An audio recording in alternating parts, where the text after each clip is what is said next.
Sally Wood for Be Inspired, and thank you for joining me today. I am working on 6 identical dining room chairs. As I work through them, I'll give you some pointers so that they all look as identical as you can make them. We have done this style back before, but unfortunately it's the same style on the back, so I'll be replacing the front and the back. So let's get on with it. I've got the inside back, which is identical in the way it's put together as the outside back. So I could actually take all this trim out and then just put a new cover straight over the top. I'm not, because this is actually as bad as the inside back and seat. I'm going to ease the trim up and then pull it all the way out. That's nice and easy.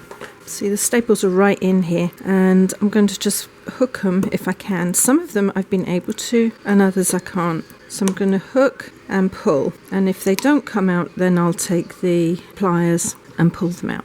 This will just start gluing itself to my tools, partly because of the hot glue, but also because of the way this is. I've managed to do this, and I will pull the rest up if I can. Gives me a little bit more room in there. The fabric itself is perished, it just rips. That's why I'm taking it all off. I don't want to leave that on there.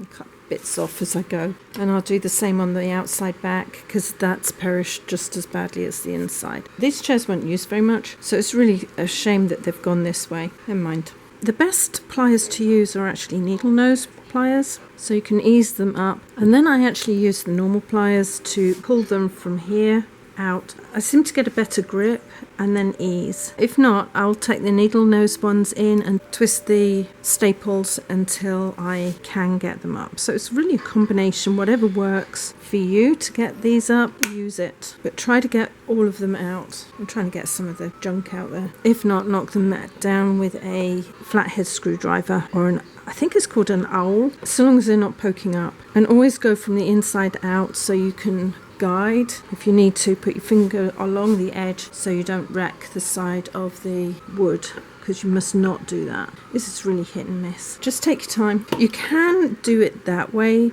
but you're not actually lifting, you're just using that as leverage. Just work it out. I've cleaned out all of the back as best I can, and I've lined it up. I think because I've got brown and brown on the ends, I want the dark brown and the center the same. I'll just pop this up here just to make sure that my pile, which is going this way, is running the same way. Then I'm happy. So taking the staple gun, this has a safety thing on it, which is a bit of a bummer. If I hold the fabric over the edge like that and push down, the sensor is depressed and then I can fire it. And it should go below the wood. So just make sure you're doing that. Otherwise you're going to have staples showing. And you don't really need as many staples as they put in. I mean, pull it out sideways.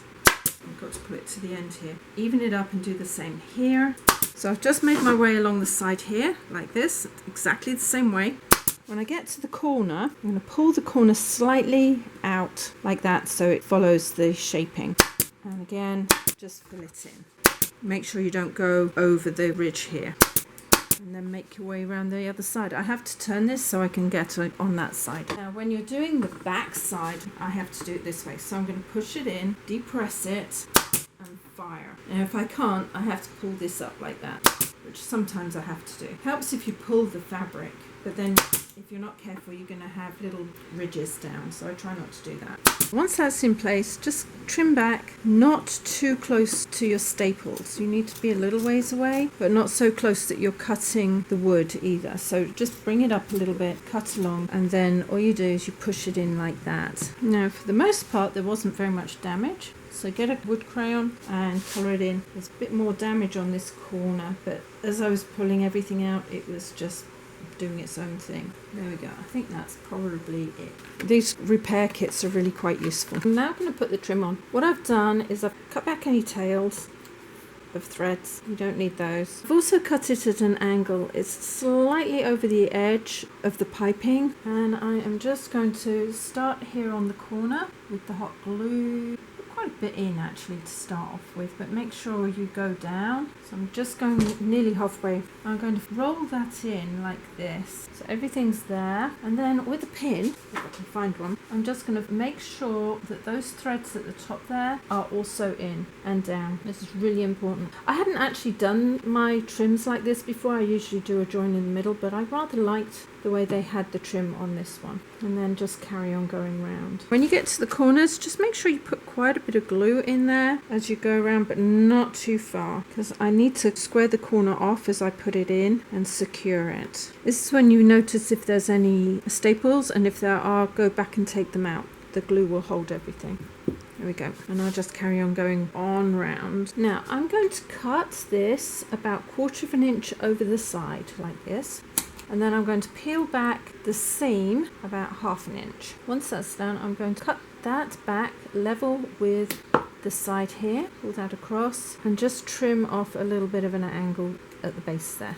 And now I'm going to fill that with glue, twist the top down like that, and then into that hole there. Push it all in, and then with a needle, push all the loose threads down into that hole, and it should give a really nice finish. As I say, I'm impressed with the way they did it. I've not seen it done like that before. I'm happy with that finish. Before you put everything in, cut back the flange of your piping to about 1/4 inch. You don't want it any more than that, otherwise it won't go in nicely, especially if you've got thick fabric. If you've got a thin cotton, you could probably get away with it because it will just fold in there. At the end that you're going to be putting in, cut about 1/4 inch out from the end and then across like that. Thank you for joining me on this short film. I hope I was able to impart some useful information to you.